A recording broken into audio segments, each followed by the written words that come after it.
మాధవ ప్రేమలో మనీషా ఇప్పుడు ఏం జరగబోతుంది? మనీషా నిజంగానే మాధవను ప్రేమిస్తుందా? ఆ విషయాన్ని బయటపెట్టిందా? మాధవ ఎలా రియాక్ట్ అవుతాడు? ఇప్పుడు బన్సీ ఏం చేస్తాడు? అసలు పదురిల్లు సీరియల్ రాబోతున్నటువంటి ఎపిసోడ్స్లో ఏం జరగబోతోంది? టీవీలో కన్నా ముందుగా తెలుసుకోవాలి అనుకుంటున్నారా? అయితే వెంటనే ఛానల్ని సబ్స్క్రైబ్ చేసి పక్కనే ఉన్న బెల్ ఐకాన్పై ట్యాప్ చేయండి. అప్పుడే మేము పెట్టే ప్రతి వీడియో కూడా నోటిఫికేషన్ రూపంలో మీ వరకు వస్తుంది. వీడియోని లైక్ చేయడం, మీ ఫ్రెండ్స్ అండ్ ఫ్యామిలీ మెంబర్స్తో షేర్ చేసుకోవడం మాత్రం మర్చిపోవద్దండి. మీరిచ్చే ఒక్క లైక్ మాకెంతో సపోర్ట్ ఇంకా ఎంకరేజ్మెంట్గా ఉంటుంది. మనీషా అయితే మాధవ్ని ప్రేమిస్తున్నాను అనే విషయం మాధవకు చెప్పబోతోంది. అసలు ఇది ఎలా జరగబోతోంది అనే విషయం ఇప్పుడు తెలుసుకుందాం. మాధవ్కి పెళ్లి చూపులు ఏర్పాటు చేస్తారు ఇంట్లో వాళ్ళందరూ కలిసి. అయితే పెళ్లి చూపులకు వచ్చిన అమ్మాయి వాళ్ళు ఒక సిద్ధాంతిని కూడా తమతో తీసుకువస్తారు. ఆ సిద్ధాంతి మాధవ జాతకం చూసి ఈ ఇంట్లో మాధవ ఉన్నంతకాలం ఏ ఆడపిల్ల కూడా ఈ ఇంట్లోకి రాలేదు, వచ్చినా కూడా తన భర్తతో కాపురం చేయలేదు అని చెప్పేసి మాధవ జాతకంలో ఉన్న లోపాన్ని చెప్తాడు. అయితే అదంతా విన్న మాధవ ఒక్కసారిగా షాక్ అయిపోతాడు. ఇప్పుడు నా వల్లే ఈ ఇల్లు ఇలాంటి పరిస్థితుల్లో ఉంది. ఇప్పుడు నేను ఈ ఇంట్లో నుంచి బయటకు వెళితే మిగిలిన నా తమ్ముళ్ళు సంతోషంగా ఉంటారు అని మాధవ నిర్ణయించుకుంటాడు. అయితే ఆ విషయాన్ని అర్థం చేసుకున్న మహాలక్ష్మి మాధవ్కు సర్ది చెప్తుంది. చూడండి, ఏది ఏమైనా సరే మీ పెళ్లి జరిపించి తీరుతాను. మీరు ఎటువంటి తప్పుడు నిర్ణయాలు తీసుకోవద్దు. పెద్ది, నా మీద నమ్మకం ఉంది కదా, నా మీద నమ్మకం ఉంటే మీరు నన్ను నమ్మి ధైర్యంగా ఉండండి అని మహాలక్ష్మి కూడా చెప్తుంది. మహాలక్ష్మి అలా చెప్పడంతో మాధవ ఇక ఏమీ చేయలేకపోతాడు. ఇక తన పని తను చేసుకుంటూ ఉంటాడు. కానీ ఏదో కల ఆలోచిస్తూ మనసు ఏదోలా ఉండి మనిషి ఒక లోకంలో ఉండి తన ఆలోచనలో తను ఉంటూ ఉంటాడు. ఆ ఇంట్లో సడన్గా సంతోషం మాయమైపోయేసరికి మిగతా వాళ్ళు కూడా వాళ్ళ పనులు వాళ్ళు చేసుకుంటూ ఏదోలా ఉండిపోతారు. అయితే మహాలక్ష్మి మాత్రం ఇదంతా చూస్తూ ఇలా జరగడం కరెక్ట్ కాదు, ఇల్లు ఇలా ఉంటే నేను చూడలేకపోతున్నాను, ఏదో ఒక విధంగా మాధవకు పెళ్లి జరగాలి అని చెప్పి ఆలోచిస్తూ ఉంటుంది. ఇక అదే ఆలోచనతో మహాలక్ష్మి ఆఫీస్కి వెళ్తుంది. ఆఫీస్లో విక్కీ పదే పదే మహాలక్ష్మిని పిలవడం, తనతో మాట్లాడడం, ఎక్కువగా క్లోజ్గా ఉండాలని చూడడం ఇదంతా కూడా మహాలక్ష్మికి చిరాకు తెప్పిస్తూ ఉంటుంది. మరోపక్క దివ్య కూడా పదే పదే, చూడు విక్కీ నిన్ను స్పెషల్గా ట్రీట్ చేస్తున్నాడు, ఎప్పుడు చూడు లక్కీ లక్కీ అని పిలుస్తూనే ఉంటాడు, అడుగుతూనే ఉంటాడు, మమ్మల్ని ఏనాడు కూడా అలా చూసుకోలేదు అని చెప్పి దివ్య అంటూ ఉండగా మహాలక్ష్మికి చిరాకు వచ్చేసి, చూడు దివ్య, నీకు ఇప్పటికీ 2-3 సార్లు చెప్పాను ఈ విషయం గురించి మాట్లాడొద్దని. ఈ ఆఫీస్లో నేను కేవలం ఎంప్లాయీని మాత్రమే. విక్కీ మీద నాకు ఎటువంటి స్పెషల్ అటెన్షన్ లేదు. తను ఎలా చూసినా సరే నేను మాత్రం తనని బాస్గానే చూస్తున్నాను. అంతకు మించి నాకు ఏ ఉద్దేశం లేదు. దయచేసి ఈ టాపిక్ని ఇంకోసారి నా దగ్గరకు తీసుకురావద్దు అని చెప్పి మహాలక్ష్మి చెప్పడంతో దివ్య, అవునా, సరే అయితే నీ మనసులో ఇంకెవరైనా ఉన్నారా చెప్పు అని చెప్పి అడుగుతుంది. దానికి మహాలక్ష్మికి ఒక్కసారిగా చక్రి గుర్తొస్తాడు. చక్రి గురించి ఆలోచిస్తూ మహాలక్ష్మి ముఖంలో నవ్వు వస్తుంది.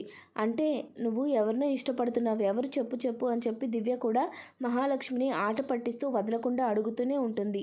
దానికి మహాలక్ష్మి, చూడు దివ్య, నా మనసులో ఎవ్వరూ లేరు. ప్రస్తుతం నేను నా కెరియర్ మీదే కాన్సన్ట్రేట్ చేయాలి అనుకుంటున్నాను. ప్రేమ పెళ్ళి ఇవన్నీ కూడా ఇప్పుడే వద్దు అని చెప్పేసి మహాలక్ష్మి అయితే తన మనసులో మాట చెప్తుంది. ఇక దివ్య కూడా, అవునులే, నేను అదే అనుకుంటున్నాను.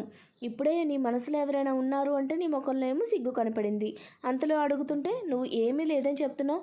సరేలే, ఎప్పటికైనా నువ్వే బయటపడతావులే, అప్పటి వరకు నువ్వే దాచుకో అని చెప్పి దివ్య కూడా తన పనిలోకి తను వెళ్ళిపోతుంది. ఇక మహాలక్ష్మి కూడా ఆలోచిస్తూనే తన పని ముగించుకొని వస్తూ ఉండగా దివ్య దారిలో మహాలక్ష్మితో, ఏంటి మహా, పొద్దుటి నుంచి దేని గురించి తెగ ఆలోచిస్తున్నావు, ఏదో ఆలోచించుకుంటున్నావు, ఏదో విషయం నాకు చెప్తే నేను కూడా ఏదో ఒక సలహా ఇస్తాను కదా, నీకు ఏదైనా ప్రాబ్లం ఉందా అని చెప్పి దివ్య అయితే మహాలక్ష్మిని అడుగుతూ ఉంటుంది. దానికి మహాలక్ష్మి, అలాంటిది ఏం లేదు, ఇంట్లో సమస్యే, మా పెద్దకి పెళ్లి చేయాలని చూస్తున్నాను, కానీ ఏ సంబంధము రావట్లేదు. ఇప్పుడేమో వచ్చిన ఒక్క సంబంధము కూడా సిద్ధాంతి గారు తన జాతకంలో ఏదో దోషం ఉందని చెప్పేసి వెళ్ళిపోయారు. ఇప్పుడు ఎలా ఏం చేయాలో అర్థం కావట్లేదు అని చెప్పి మహాలక్ష్మి అయితే తన సమస్యను దివ్యకు చెప్తుంది. ఇక దివ్య అదంతా విని, చూడు మహా, నువ్వేం కంగారు పడద్దు, అలాంటి వాళ్ళకే లైఫ్ అనేది చాలా బాగుంటుంది. చిన్నప్పటి నుంచి తను ఎన్నో కష్టాలు పడ్డారని చెప్తున్నావు కదా, తన భవిష్యత్తు ఆ కష్టాలకి తగ్గ విధంగా చాలా సంతోషాలను ఇస్తుంది. తనకు చాలా మంచి అమ్మాయి భార్యగా వస్తుంది. కానీ కొన్ని కష్టాలు కొన్ని రోజులు మాత్రమే, ఇక జీవితం అంతా కూడా సంతోషాలే అని చెప్పి దివ్య చెప్పడంతో మహాలక్ష్మి కూడా అవును నేను కూడా అదే అనుకుంటున్నాను, మనం ఏ కష్టాన్ని అనుభవించినా దాని తర్వాత సంతోషాలే వస్తాయి కదా అని మహాలక్ష్మి అంటుంది. ఇక వాళ్ళిద్దరూ అలా మాట్లాడుకుంటూ వెళ్తూ ఉండగా దారిలో వాళ్ళకి మనీషా కనపడుతుంది. మనీషాని చూసిన మహాలక్ష్మి సంతోషంగా మనీష దగ్గరకు వచ్చి ఏంటి మనీషా ఇటు ఎక్కడికి వెళ్తున్నావంటే అప్పుడు మనీషా తన అన్నయ్యకు భోజనం తీసుకువెళ్తున్నాను అని చెప్తుంది. ఆ మాటలు విన్న మహాలక్ష్మి కూడా ఓహో మీ అన్నయ్య పనిచేసే దగ్గరకు వెళ్తున్నావా, నేను కూడా దివ్యతో కలిసి బయటికి లంచ్కే వచ్చాను, పద వాళ్ళకి లంచ్ ఇచ్చేసి మనం కలిసి వెళ్దామని చెప్పి మహాలక్ష్మి అనడంతో దానికి మనీషా ఏం వద్దు నేను ఇంట్లో తినేసే వస్తున్నాను, మీరు వెళ్ళి తినండి, నేను అన్నయ్యకు లంచ్ ఇచ్చేసి ఇంటికి వెళ్తాను అని చెప్పి మనీష అనడంతో మహాలక్ష్మి కూడా సరే అయితే మేము వెళ్తున్నాము అని చెప్పి వాళ్ళిద్దరూ కూడా అక్కడి నుంచి వెళ్తారు. అయితే మనీష మాత్రం చాలా డల్గా కనపడుతుంది. మనీష ఎందుకు అంత డల్గా ఉంది అని మహాలక్ష్మి ఆలోచిస్తూ ఉంటుంది.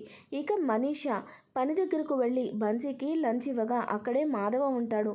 మాధవని చూసిన మనీష మీరు భోంచేశారా రండి కలిసి తిందురు కానీ అని చెప్పి అడుగుతుంది. దానికి మాధవ్ అయితే లేదమ్మా నేను తినేసే వచ్చాను మీరు తినండి అని చెప్పి అంటూ ఉంటాడు.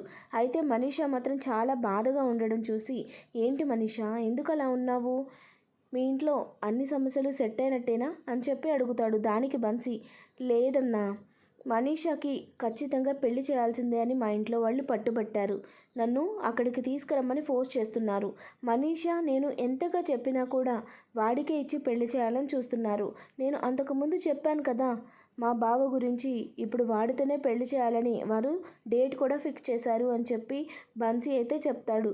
ఇక బన్సీ అక్కడ అన్నం తినేసి వెళ్ళి చేకడుక్కోవడానికి వెళ్ళిపోతాడు. ఇక మాధవ మనీషా దగ్గరకు వచ్చి చూడు నువ్వు వద్దు అనుకుంటే వద్దు అని డైరెక్ట్గా వాళ్ళతో చెప్పేసే, వాళ్ళు నీ మాట వినట్లేదా నువ్వు ఇక్కడి నుంచి అసలు వెళ్ళొద్దు, వెళ్ళావంటే బలవంతంగా పెళ్లి చేసేస్తారు, నీకు మేమంతా ఉన్నాం కదా మేము నిన్ను మంచిగా చూసుకుంటాను, నీకు నచ్చిన వాడికిచ్చి పెళ్లి చేస్తాము, వాడిని చేసుకొని నువ్వు జీవితాంతం బాధలు పడాల్సిన అవసరం లేదు, నువ్వు ఈ విషయాన్ని ధైర్యంగా చెప్పు లేదంటే పోరాడదామని మాధవ్ అయితే మనీషాకి ధైర్యాన్ని ఇస్తాడు. మాధవ్ మాటలు వింటూ మనీషా అయితే మాధవ్ దగ్గరకు వచ్చి చాలా చనువుగా మాధవ్ని హగ్ చేసుకొని ఏడ్చేస్తుంది. చూడండి నాకు మీలాంటి వారు భర్తగా రావాలని మీ లాంటి కుటుంబం నా సొంతం కావాలని చానాళ్ల నుంచి కోరిక, నేను అక్కడికి వెళ్ళి బతకలేను, నేను ఇక్కడే ఉంటాను, నాకు మీరన్నా మీ కుటుంబం అన్నా చాలా ఇష్టం, దయచేసి నన్ను మీ భార్యగా చేసుకోండి, ఇది చాలా పెద్ద కోరిక అయినా కూడా మీరు చాలా మంచివారు కాబట్టే మీ దగ్గర ధైర్యంగా నా మనసులో మాట చెప్పగలుగుతున్నాను, దయచేసి నన్ను కూడా మీ కుటుంబంలోకి ఆహ్వానించండి అని మనీషా డైరెక్ట్గా అడిగేస్తుంది. ఆ మాటలు విన్న మాధవకి ఏమీ అర్థం కాదు. ఒక పక్క సిద్ధాంత్ గారు చెప్పిన మాట మనీషాకి ఏం సమాధానం చెప్పాలో అర్థం కాక మాధవ నేను మా ఇంట్లో వాళ్ళతో మాట్లాడి ఈ విషయం గురించి నీకు చెప్తాను, నాకు నువ్వంటే ఇష్టమే ఉంది కానీ నా జాతకంలో ఉన్న లోపాన్ని అడ్డం పెట్టుకొని నిన్ను నా ఇంటికి కోడలు చేసి నిన్ను బాధ పెట్టలేను అని మాధవ పంతులు గారు చెప్పిందంతా కూడా మనీషాకు చెప్తాడు. ఇక మనీషా నేను ఇలాంటివన్నీ పట్టించుకోను, నాకు మీ కుటుంబం మీరు మాత్రమే చాలు అని మనీషా చెప్పడంతో మాధవ చాలా సంతోషపడతాడు. ఈ విధంగా పొదరిల్లు సీరియల్ రాబోతున్నటువంటి ఎపిసోడ్స్లో అయితే ఖచ్చితంగా జరగబోతుందండి. వీడియో నచ్చినట్లయితే తప్పకుండా లైక్ చేయండి, ఛానల్ని సబ్స్క్రైబ్ చేసుకోండి. ఫ్రెండ్స్ దయచేసి ఛానల్ని మాత్రం తప్పకుండా సబ్స్క్రైబ్ చేసుకోండి. Please like share and subscribe. Thanks for watching friends.